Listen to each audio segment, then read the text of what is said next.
ಆತ್ಮೀಯ H16 news ಅರ್ಥಶೀಲ ಸೀತಾರಾಮ್ಗೆ ಸ್ವಾಗತ. ನಾನು ನಿಮ್ಮವ MI ಅಥವಾ ಮಲ್ಲಪ್ಪ ಜೋತರ. ಆತ್ಮೀಯರೇ, ಪ್ರಿಯಾಂಕಾ ಖರ್ಗೆ ವರ್ಸಸ್ RSS ಮೋಹನ್ ಭಾಗವತ್.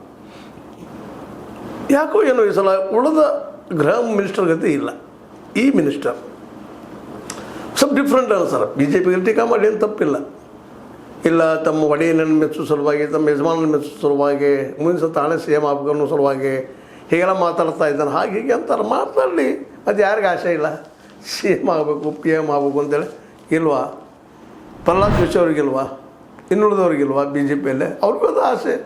ಅದ್ರ ಕೂಡಿ ಬರಬೇಕಲ್ಲ. ಅದು ಒಬ್ಬರೇ ಆಗೋದು ಪ್ರೈಮ್ ಮಿನಿಸ್ಟ್ರು, ಒಬ್ಬರೇ ಆಗೋದು CM. ಆ ರೀತಿಯಲ್ಲಿ ಒಂದೇನು ಹೇಳಿ, ಒಂದು ದಿಟ್ಟು ಹೆಜ್ಜೆ ಇಟ್ಟು ಮಾತಾಡ್ತಾ ಇದ್ದಾನೆ. ಇವತ್ತು ಗೃಹ ಮಿನಿಸ್ಟರ್ ಆಫ್ ಕರ್ನಾಟಕ, ಗೃಹ ಅಂದರೆ ಹೋಮ್ ಮಿನಿಸ್ಟರ್ ಆಫ್ ಕರ್ನಾಟಕ. ಅವರು ಮಾತಾಡೋದು ಕೇಳಿದಾಗ, ಅದರಲ್ಲೂ ಬೆಳಗಾವಿ ವಿಷಯ ಬಂದಾಗ, ಇಲ್ಲ ಸಾರ್ವಜನಿಕವಾಗಿ ಅವ್ರು ಏನು ಮಾಡ್ಲಿಕ್ಕೆ ಹೊರಟ ನಮ್ಮ ಪರ್ಮಿಷನ್ ತೊಗೊಳ್ಬೇಕಪ್ಪ, ಅವ್ರು ವೈಯಕ್ತಿಕ ಅವ್ರು ಏನು ತಮ್ಮ ಇದರಲ್ಲಿ ಮಾಡೋದಿಲ್ಲ ಮಾಡ್ಕೊಂಡು ನಿಮಗೆ ಅಂತ ಅದು ಸ್ಪಷ್ಟೀಕರಣ ನೀಡ್ತಾ ಇದ್ದಾರೆ. ಅದೇ ಕಾಲಕ್ಕೆ RSSದ ಎಲ್ಲ ಕ್ರೆಡಿಟ್ ತೊಗೊಳ್ಳಿಕ್ಕೆ ರೆಡಿ ಇದ್ದಾರೆ. RSSದವರು ರಾಮ ಮಂದಿರಗೆ ಹೋರಾಟ ಮಾಡಿದ್ರು, ಕ್ರೆಡಿಟ್ ತೊಗೊಂಡ್ರು. ಅದ್ರ ಪೂಜೆ ಮಾಡಿದ್ರು, ಅದ್ರ ಯಜಮಾನ ಆದರೂ ಮೋದಿ ಅವರು ಕ್ರೆಡಿಟ್ ತೊಗೊಂಡ್ರು. ಹೋರಾಟಗಳ ಬಗ್ಗೆ ಏನೋ ಮಾಡಿದ್ರೆ ಅದು ಕ್ರೆಡಿಟ್ ತೊಗೊಳ್ತಾ ಇದ್ದಾರೆ. 370 ಮಾಡಿದ್ರು, ಅದ್ರ ಕ್ರೆಡಿಟ್ ತೊಗೊಂಡ್ರು.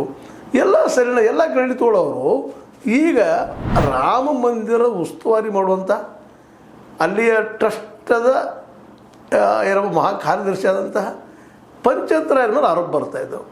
ಅದನ್ನ ಎನ್ಕ್ವೈರಿಗೆ ಹಾಕಬೇಕು, ಹಾಕಬಾರ್ದು. ಅಲ್ಲಿ ದುಡ್ಡು ಕಳವಾಗಿದ್ದು ಸತ್ಯ, ಜರಡಿಯಾಗಿತ್ತು, ಇಲ್ಲೂ ಬೇರೆ ವಿಷಯ, ತನಿಖೆದು ಗೊತ್ತಾಗುವಂಥದ್ದು. ಕಳವಾಗಿದ್ದಂಥ ಗ್ಯಾರಂಟಿ, ಅದ್ರ ಬಗ್ಗೆ ಯಾಕೆ ಇವ್ರು ಜವಾಬ್ದಾರಿ ಹೊತ್ತದನ್ನು ತನಿಖೆ ಮಾಡಿಸ್ತಾ ಇಲ್ಲ? ಅದ್ರ ಮುಚ್ಚಿ ಹಾಕುವಂಥ ಕೆಲಸ ಯಾಕೆ ಮಾಡ್ತಾಯಿದ್ದಾರೆ? ನೇರವಾಗಿ RSS ಎದುರ ತಮ್ಮ ಹೋರಾಟವನ್ನು ಮುಂದುವರಿಸಿದ್ದಾರೆ. ಇದು ಎಷ್ಟು ಮಟ್ಟಿಗೆ ಸರಿ ತಪ್ಪ ಬೇರೆ ವಿಷಯ. ಮತ್ತು ಅದರಲ್ಲೂ ನೋಂದಣಿ ವಿಷಯ ಅಂತ ಇವತ್ತು ದಿವಸ ಜಬರ್ದಸ್ತಾಗಿ ಬೆನ್ನತ್ತಿದ್ದಾರೆ.